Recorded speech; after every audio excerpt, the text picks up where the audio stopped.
ఆ, రోజా గారి గురించి రోజా డైమండ్ రాణి ఆమె గురించి ఏం మాట్లాడతాం? ఆమెకు సీట్ వస్తుందో రాదో డౌటు. రోజా రేవంత్ రెడ్డి యాక్సిడెంటల్ సీఎం కాదు, ఆమె ఎవరి దగ్గర పనిచేస్తుంది? ఆయన యాక్సిడెంట్ సీఎం. రేవంత్ రెడ్డి గారు ఫైటర్ రేవంత్ రెడ్డి గారు ఫైటర్, పోరాడిన యోధుడు. భారతదేశంలో ఇట్లాంటి యోధులు చాలా తక్కువ మంది ఉంటారు. ఈయన యోధుడు, ఈయన పోరాడి కష్టపడి తనేందో నిరూపించుకొని ముఖ్యమంత్రి పదవి తెచ్చుకున్నాడు. యాక్సిడెంటల్ సీఎం అయితే నాన్నగారు చనిపోతేనో, నాన్నగారు వారసత్వం వస్తేనో, ఇంకోటి వస్తేనో, నీలాగా పులుసు వండి పెడితేనే వస్తుంది. నువ్వు పులుసు వండి పెట్టావు కాబట్టి నువ్వు పులుసు పాపవు. నువ్వు వదిలేయి. నువ్వు రేపో మాపో మాజీ అవుతావు. ఆ మాజీ ఈ మాజీ కలిసి పెట్టి ఇక్కడ వచ్చి జబర్దస్త్ ప్రోగ్రామ్ చేసుకుంటూ పగల జబర్దస్త్ షూటింగు, నైట్ పూట ఏమో మాజీలు కలిసి తాజాగా కేజీలు తెచ్చుకొని పులుసు వండుకొని పెట్టుకోను. అంతేగాని మా ముఖ్యమంత్రి అనే స్థాయి నీది కాదమ్మా తల్లి.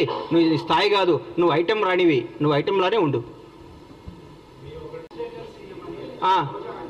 రోజా గారి గురించి రోజా డైమండ్ రాణి ఆమె గురించి ఏం మాట్లాడతాం? ఆమెకు సీట్ వస్తుందో రాదో డౌటు. రోజా రేవంత్ రెడ్డి యాక్సిడెంటల్ సీఎం కాదు, ఆమె ఎవరి దగ్గర పనిచేస్తుంది? ఆయన యాక్సిడెంట్ సీఎం.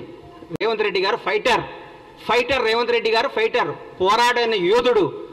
భారతదేశంలో ఇట్లాంటి యోధులు చాలా తక్కువ మంది ఉంటారు. ఈయన యోధుడు, ఈయన పోరాడి కష్టపడి తనేందో నిరూపించుకొని ముఖ్యమంత్రి పదవి తెచ్చుకున్నాడు. యాక్సిడెంటల్ సీఎం అయితే నాన్నగారు చనిపోతేనో, నాన్నగారు వారసత్వం వస్తేనో, ఇంకోటి వస్తేనో, నీలాగా పులుసు వండి పెడితేనే వస్తుంది.